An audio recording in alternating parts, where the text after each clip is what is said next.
नमस्कार, मैं हूं रविंद्र जैन और आप देखना शुरू कर चुके हैं सबकी खबर।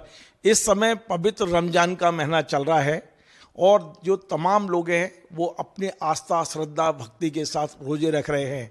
आज हमारे साथ में सैयद ताहिर अली जी हैं जो पिछले 60 साल से, इस साल उनको पूरा 60 साल पूरे हो रहे हैं, एक भी दिन का रोजा उनका मिस नहीं हुआ है, छोड़ा नहीं है उन्होंने।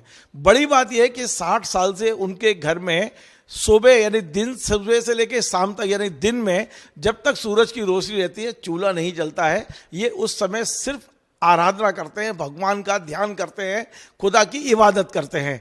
मैं आज ताहिर भाई से आपसे मिलवाता हूं जिनके बेशक वो इस्लाम में हैं लेकिन सभी धर्मों में इनके मित्र मिलेंगे और सभी धर्मों के लोग इनके लिए दुआ करते हैं और ये सबके लिए दुआ करते हैं। एक ऐसे मित्र, जी मेरे भी मित्र हैं, मैं तो उनको अपना अग्रज कहता रहा हूं हमेशा कि मेरे बड़े भाई हैं, लेकिन आज मैंने बड़े विनम्रता के साथ भी मना कर रहे थे पर मैंने बुलाया अपने स्टूडियो में कि एक ऐसा शख्स है भोपाल में जो दिन भर अपनी नियमित चर्या के बाद दिन भर काम करते हैं। ऐसा नहीं है कि रोजे रख रहे हैं तो हम सो जाएं या कुछ, दिन सुबह से लेकर शाम तक काम भी करते हैं और आज 70 साल की उम्र में भी वे दिन भर सक्रिय रहते हैं और एक भी रोजा जिन्होंने मिस नहीं किया। 60 साल कहना आसान है पर ये एक बहुत बड़ी तपस्या हम कह सकते हैं। ताहिर भाई, आपका बहुत बहुत स्वागत है। निश्चित तौर पे आप एक ऐसी शख्सियत है जिसको मैं चाहता था अपने दर्शकों से मिलवाना, जिसने 10 साल की उम्र से रोजे शुरू किए और आज 70 साल की ईश्वर ने आपको उम्र दी है, स्वस्थ हैं, प्रसन्न हैं, मस्त है और सबसे बड़ी बात है कि आप इस समय सर्वधर्म संभाव की एक बहुत बड़ी मिसाल भी हैं। नमस्कार साहब, मुझे बहुत अच्छा लगा कि आपने मुझे बुलाया यहाँ पर और मैं आपके उसको स्वीकार किया और मुझे मना नहीं कर पाया आपको। मैं ये ज़रूर है कि 60 साल से मैं रोज़े रख रहा हूँ और ये मेरी श्रद्धा की बात है। ये एक परंपरा रही मेरे परिवार में कि मेरे यहाँ कभी दिन में चूल्हा नहीं जला, सभी रोज़ा रखते थे और आज भी वो परंपरा कायम है और आगे भी कायम रहेगी। और ये हमारा बहुत श्रद्धा की बात है और इसमें हम पूरा लिहाज रखते हैं कि हम रोज़े रख रहे हैं तो हमको क्या क्या किन पाबंदियों का किसका ध्यान रखना है, उन पाबंदियों को फॉलो करते हैं। ऐसा कोई काम नहीं करते जिससे ईश्वर नाराज़ हो जाए। तो ये तो हो गया, लेकिन उसके बावजूद हम अपनी दिनचर्या वही रखते हैं रोज़े में जो हमारी रोज़ की रहती है। हमको बिल्कुल एहसास नहीं होता ना भूख का, ना प्यास का, ना थकन का। हम वैसे ही बल्कि अपने आप को इस महीने में और कंफर्टेबल पाते हैं, बहुत अच्छा पाते हैं। मतलब हमको, और इसकी एक वजह सबसे बड़ी जो मैं कहूँगा, मैं जज्बाती हो जाता हूँ कि मेरी इस के सहयोग में गैर मुस्लिम साथियों का पूरा सहयोग है जिनके बीच में मैंने पूरी नौकरी करी और आज भी मैं काम कर रहा हूँ। मुझे रोज़े में कभी किसी ने कष्ट नहीं पहुँचाया, पूरे आत्मसम्मान के साथ मेरा सहयोग किया। मेरा काम तक कर देते थे, मुझे टोकते थे वो लोग, क्या आप जाइए 5 बजे आपका रोने का टाइम हो रहा है। तो होता है कि रोज़े में परेशान हुए साहब कैसे होगा, मैं कभी परेशान नहीं हुआ, ना आज हूँ। और मैं बहुत अच्छे ढंग से अपने सारे रोज़ों को रख रहा हूँ। और वैसे भी जब मेरे गैर मुस्लिम साथी मेरे लिए इतने वो हैं तो मैं भी उनके लिए हूँ, मेरे हमदर्द हैं, मेरे अच्छे बुरे के साथी हैं, मेरा बहुत ध्यान रखते हैं, ऐसी मोहब्बत से मिलते हैं। कई लोग गले भी मिलते हैं, कोई कुछ करता है, कोई तो कहीं सर झुका के खड़ा हो जाता है। ताहिर भाई, ये हिम्मत कहाँ से आती है? ये ईश्वरीय शक्ति है साहब।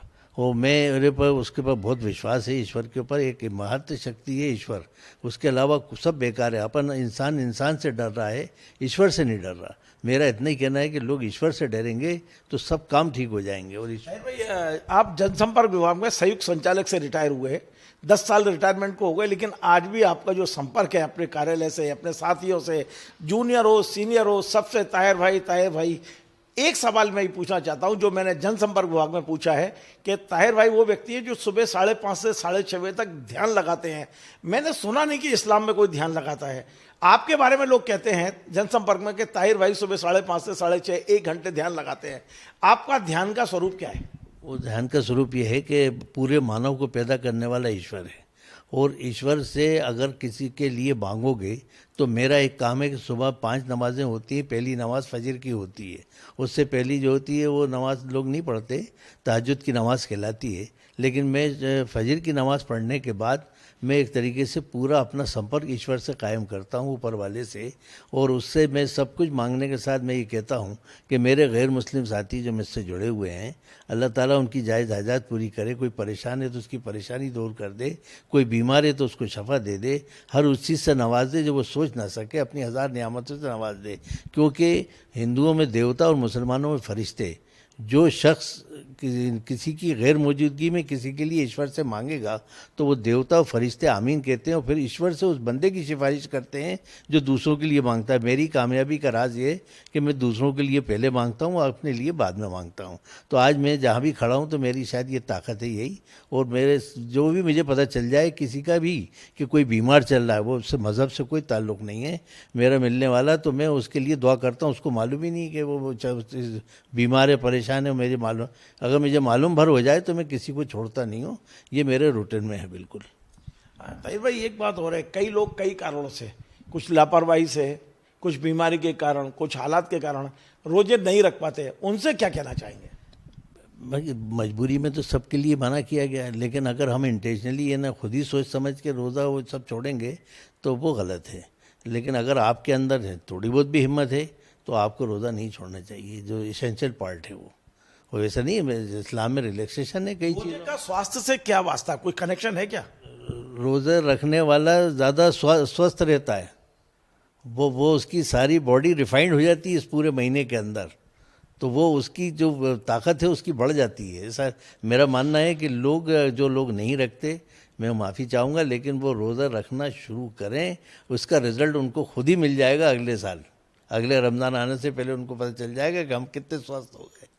ऐसे माहौल में मैं ये एक थोड़ा सा सियासती मेरा सवाल है, आप जवाब देना चाहते हैं और ना देना चाहें। ऐसे माहौल में जब दिन भर हम हिंदू मुस्लिम सुन रहे हैं, तब एक ताहिर अली निकल के आते हैं और जो गैर मुस्लिमों के लिए अपने सुबह से प्रार्थना शुरू करते हैं और सीधे कह रहे हैं कि ईश्वर से मैं वास्ता कायम करता हूं और सबके लिए दुआएं पढ़ता हूं, केवल मुस्लिम नहीं, परिवार नहीं, अपने हर उस व्यक्ति से लिए जो कभी ना कभी आपके संपर्क में रहा हो। मैं ये कह के ही शुरू करता हूँ कि जो मुझसे जहाँ भी मिला, जैसे भी मिला, तो वो कोई भी हो सकता है, उसको मालूम ही नहीं है, उसके लिए मांगना, किसी के लिए मांगना बहुत अच्छी बात है। वो कोई माहौल नहीं, हमें तो जितनी अपार मोहब्बत लोगों से मिली है, और वो सबसे ज़्यादा तो गैर मुस्लिम ने जो मोहब्बत दी है उसका कोई मुकाबला नहीं कर सकता। मैं आज भी, मुझे याद है कि मैं मंदिरों की नगरी के वहाँ रहने वाला हूँ, दिगंबर सितंबर मंदिर मेरे घर के पास है, तो मेरे पास जामा मस्जिद है मेरे घर के पास में, तो मैं अगर उस मार्केट के अंदर अगर सामान लेने जाता हूँ तो लोग मुझसे पैसा नहीं लेते कि साहब आप दोबारा मिलने आ जाओगे। तो इससे बड़ी मेरी दौलत क्या हो सकती है कि वहाँ के जैन समाज के, वो अग्रवाल समाज के बनिए, ये मुझसे कहते हैं साहब अभी हम पैसा नहीं लेंगे, आप अगले बार आओगे जब हम आपसे लेंगे पैसा, तो आप जल्दी आ जाओगे। तो ये मेरी खुशकिस्मती है कि मैं तो खुद होता है कि कोई मुझे नमस्कार कर रहा है तो मुझे लगता है कि यार ये मुझे जानता है, और फिर कहता है मदद, और मदद किसी की ज़रूर करना चाहिए, और मदद करने के बाद भूल जाना चाहिए किसी की मदद करना। तो आप, एक आदमी मुझसे कहता है आपने मेरी फलानी मदद करी थी, तो अरे मैंने कहा नहीं भाई, मुझे बिल्कुल याद नहीं, और आप अब ठीक है, मेरी कोई ज़रूरत हो तो ज़रूर याद कर लीजिए। यानी मैं किसी की मदद को याद नहीं रखता करने के बाद, ये मेरे सिद्धांत है। बहुत बहुत धन्यवाद। तो आप थे सैयद ताहिर अली जी, जो जनसंपर्क विभाग के अधिकारी रहे हैं, और मैंने जैसा बताया रिटायरमेंट को 10 साल हो गए हैं, लेकिन एक दिन भी ये घर नहीं बैठे हैं, ये लगातार काम करते रहे। फिलहाल अभी मध्य प्रदेश के उप मुख्यमंत्री राजेंद्र शुक्ला जी का इस समय OSD की तरह पूरा उनका प्रचार प्रसार का और मीडिया का काम आप खुद देखते हैं। वे मंत्री रहें ना रहें, तब भी ताहिर भाई राजेंद्र शुक्ला जी से के पारिवारिक सदस्य के रूप में उनसे जुड़े हुए हैं। उनके तमाम सारे काम वो पहले भी देखते थे, आज भी देख रहे हैं। लेकिन सबसे बड़ी बात जो आपने सुना कि ये ताहिर भाई हमारे, जो हम लोग सब उनको बड़ा अपना अग्रज कहते हैं, कि ताहिर भाई हमारे लिए आज के ज़माने में हिंदू मुस्लिम, हम कह रहे सामाजिक सौहार्द की और धार्मिक सौहार्द की एक बहुत बड़ी मिसाल है। और मैंने आज सिर्फ बड़े निवेदन के साथ इसलिए बुलाया था कि लोगों को पता चले कि एक ऐसे व्यक्ति भी हैं जिनके यहाँ 60 साल तक रोजे के दौरान, यानी कि पवित्र रमजान में चूल्हा नहीं जलता दिन के समय में। एक बहुत बड़ी उपलब्धि है। हम दुआ करते हैं कि इनको लंबी उम्र अता करे ईश्वर, खुदा लंबी उम्र अता करे, और ये 100 साल तक इसी तरह रोजे रखते रहें। हम ऐसे ईश्वर से कामना करते हैं। आपको हमारा ये कार्यक्रम पसंद आए, आप इसे शेयर करें, लाइक करें, कमेंट करें, और आपसे बार बार निवेदन है हमारे इस चैनल को सब्सक्राइब अवश्य करें। धन्यवाद।